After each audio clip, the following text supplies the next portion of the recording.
आज मैं आपको क्लिनिकली एलएफटी देखना सिखाता हूँ। एलएफटी इंटरप्रिटेशन के लिए सबसे पहले हम एलएफटी को 5 सिंपल ब्लॉक में बांटते हैं। फर्स्ट ब्लॉक है बिलीरुबिन। बिलीरुबिन में हम 3 चीजें देखते हैं, टोटल बिलीरुबिन, डायरेक्ट बिलीरुबिन और इनडायरेक्ट बिलीरुबिन।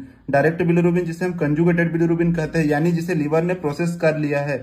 अनकंजुगेटेड बिलीरुबिन यानी इनडायरेक्ट, जिसे लीवर ने अभी तक प्रोसेस नहीं किया है। इसका नॉर्मल रेंज तो आपको पता ही है 0.1 से 0.3 और इनडायरेक्ट नॉर्मल रेंज है 0.2 से 0.8। इसमें हमें ध्यान में ये रखना है कि यदि इनडायरेक्ट बिलीरुबिन बढ़ा है तो वह प्री हेपेटिक प्रॉब्लम के अंतर्गत है, यदि डायरेक्ट बिलीरुबिन बढ़ा है तो वह पोस्ट हेपेटिक प्रॉब्लम के अंतर्गत है। इसमें हम ध्यान रखेंगे कि यदि डायरेक्ट बिलीरुबिन बढ़ा है तो वह किसी ऑब्स्ट्रक्शन के कारण, हिपेटाइटिस के कारण या कोलेस्टाइटिस के कारण बढ़ा हो सकता है। यदि इनडायरेक्ट बिलीरुबिन बढ़ा है तो किसी हीमोलिसिस के कारण या क्लिपर्ट सिंड्रोम में बढ़ा मिलता है। सेकंड ब्लॉक में हम लीवर की हिपेटोसेलुलर इंटेग्रिटी देखेंगे। इसमें मेनली 2 चीजें आते हैं, एसजीपीटी और एसजीओटी, यानी एएलटी और एएसटी। एएलटी में एल से आप याद रखेंगे लीवर, यानी जो लीवर के ज्यादा स्पेसिफिक है।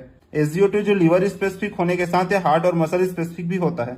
इसमें मोस्ट इंपोर्टेंट आता है क्लिनिकल सिनेरियो, जिसमें हम एसजीओटी और एसजीपीटी का रेशियो देखते हैं। यदि एएलटी एएसटी से ज्यादा हो, यानी एसजीओटी एसजीपीटी रेशियो 1 से कम हो, तो मोस्ट प्रोबेबली वायरल हिपेटाइटिस और फैटी लिवर की कंडीशन में होता है। यदि एएसटी एएलटी से ज्यादा हो, यानी एसजीओटी एसजीपीटी रेशियो 1 से ज्यादा हो, तो most probably alcoholic liver disease में देखने को मिलता है। बट यदि इसका इंडिविजुअल रेशियो 1000 से ज्यादा हो तो वह एक्यूट सीवियर हेपेटाइटिस में देखने को मिलता है। थर्ड ब्लॉक में हम देखेंगे एल्कलाइन फॉस्फेट और जीजीटी।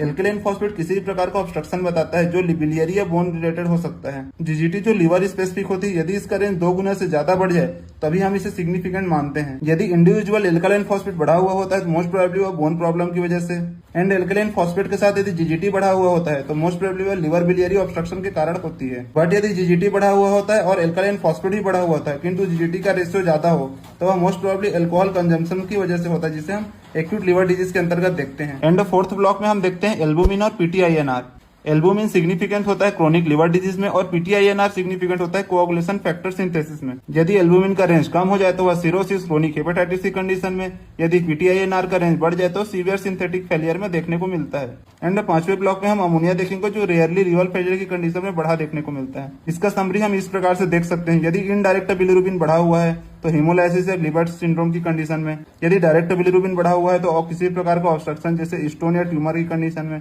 हेपेटाइटिस की कंडीशन में हो सकता है।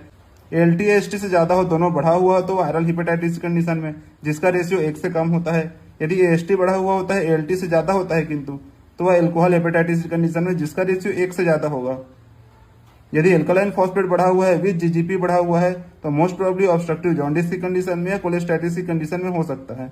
यदि एल्बुमिन कम है और पीटीआईएनआर बढ़ा हुआ है तो सिरोसिस या लिवर फेलियर की कंडीशन हो सकती है।